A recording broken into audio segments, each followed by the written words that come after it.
Hi fam, welcome back to our YouTube channel. ನಾನು ನಿಮ್ಮ ಪ್ರಿಯ ಮಧುಸೂದನ್ ಮಾತಾಡ್ತಾ ಇದ್ದೀನಿ. ಇವತ್ತು ಟೊಮೊಟೊ ರೈಸ್ ಯಾವ ರೀತಿ ಮಾಡೋದು ಅಂತ ತಿಳಿಸ್ಕೊಡ್ತೀನಿ. ನಿಮಗೇನಾದರೂ ಚಿತ್ರಾನ್ನ ಮೊಸರನ್ನ ತಿಂದು ಬೇಜಾರಾಗಿದ್ದರೆ ಈ ರೀತಿ ಟೊಮೊಟೊ ರೈಸ್ ಮಾಡಿ ನೋಡಿ, ತುಂಬ ಸೂಪರಾಗಿ ಬರುತ್ತೆ. ಈಗ ಸಣ್ಣದಾಗಿ ಹೆಚ್ಕೊಂಡಿರೋದು ಒಂದು ಈರುಳ್ಳಿ ತಗೊಂಡಿದ್ದೀನಿ. ನಂತರ ಸಾಸಿವೆ, ಜೀರಿಗೆ, ಉದ್ದಿನಬೇಳೆ, ಕಡಲೆಬೇಳೆ, ಖಾರದ ಪುಡಿ, ಧನ್ಯದ ಪುಡಿ ಹಾಗೆ ಅರಿಶಿನ ಪುಡಿ ತಗೊಂಡಿದ್ದೀನಿ.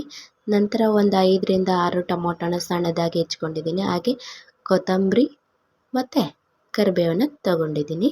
ಈಗ ಒಂದು ಪ್ಯಾನ್ನ ಬಿಸಿಗೆ ಇಟ್ಕೊಂಡು ಅದರಲ್ಲಿ ಸ್ವಲ್ಪ ಆಯಿಲ್ನ ಆ್ಯಡ್ ಮಾಡ್ಕೊಂಡಿದ್ದೀನಿ.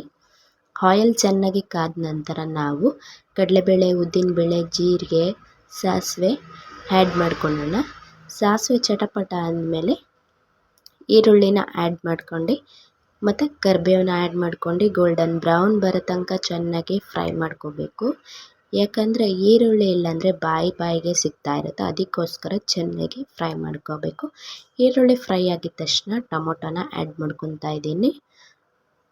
ಟೊಮೊಟೊನ ಆ್ಯಡ್ ಮಾಡ್ಕೊಂಬಿಟ್ಟು ಅದಕ್ಕೆ ಸ್ವಲ್ಪ ರುಚಿಗೆ ತಕ್ಕಷ್ಟು ಉಪ್ಪನ್ನ ನಿಮ್ಗೆ ಎಷ್ಟು ಉಪ್ಪು ಬೇಕೋ ಅಷ್ಟು ಆ್ಯಡ್ ಮಾಡ್ಕೊಂಡು ಟೊಮೊಟೊ ಸ್ಮ್ಯಾಶ್ ಆಗೋವರೆಗೂ ಚೆನ್ನಾಗಿ ಫ್ರೈ ಮಾಡ್ಕೋಬೇಕು.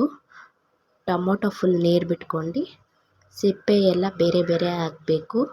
ಅಲ್ಲಿ ತನಕ ಚೆನ್ನಾಗಿ ಫ್ರೈ ಆದ ನಂತರ ನೋಡ್ತಾ ಇರ್ಬೋದು, ಈ ಥರ ಎಣ್ಣೆ ಬಿಟ್ಕೊಂಡ ನಂತರ ನಾವು ಸ್ಪೈಸಸ್, ಖಾರದ ಪುಡಿ, ಧನ್ಯದ ಪುಡಿ ಹಾಗೆ ಅರಿಶಿನ ಪುಡಿ ಆ್ಯಡ್ ಮಾಡ್ಕೊಂಡು ಚೆನ್ನಾಗಿ ಫ್ರೈ ಮಾಡ್ಕೋಬೇಕು.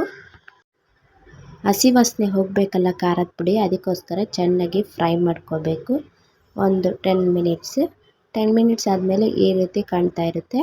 ಈ ರೀತಿ ಎಲ್ಲ ಸ್ಮ್ಯಾಶ್ ಆದ ನಂತರ ನಾವು ಬೇಯಿಸಿಟ್ಟಿರೋ ಅನ್ನ ಅಥವಾ ರಾತ್ರಿ ಅನ್ನ ಇದ್ದರೆ ಆ್ಯಡ್ ಮಾಡ್ಕೊಳ್ಳಿ. ಆ್ಯಡ್ ಮಾಡ್ಕೊಂಡು ಸ್ಲೋ ಮಾಡ್ಕೊಬಿಟ್ಟು ಚೆನ್ನಾಗಿ ರೈಸ್ ಎಲ್ಲ ಮಿಕ್ಸ್ ಮಾಡ್ಕೋಬೇಕು. ಎಲ್ಲ ಮಿಕ್ಸ್ ಆದ ನಂತರ ನೋಡ್ತಾ ಇರ್ಬೋದು ಯಾವ ರೀತಿ ಕಾಣ್ತಾ ಇದೆ ಅಂತ. ನೋಡೋಕ್ಕೆ ಇಷ್ಟು ಚೆನ್ನಾಗಿದೆ ಅಂತ ಅನ್ನಿಸ್ತಿದ್ರೆ ನೀವು ಕೂಡ ಟ್ರೈ ಮಾಡಿ ನೋಡಿ. ಹಾಗೆ ಕೊತ್ತಂಬರಿನ ಲಾಸ್ಟಲ್ಲಿ ಆ್ಯಡ್ ಮಾಡ್ಕೊಳ್ಳಿ. ತುಂಬ ರುಚಿಯಾಗಿರುತ್ತೆ ಮತ್ತು ಬೇಗನೂ ಆಗುತ್ತೆ. ಲಂಚ್ ಬಾಕ್ಸ್ಗಳು ಅಥವಾ ಟಿಫನ್ಗೆ ಬೇಗ ರೆಡಿ ಆಗುತ್ತೆ. ಈ ವಿಡಿಯೋ ಏನಾದರೂ ಇಷ್ಟ ಆದರೆ ಲೈಕ್ ಮಾಡಿ, ಶೇರ್ ಮಾಡಿ ಹಾಗೆ ಕಮೆಂಟ್ ಮಾಡಿ, ಸಬ್ಸ್ಕ್ರೈಬ್ ಮಾಡೋದಂತೂ ಮರಿಬೇಡಿ.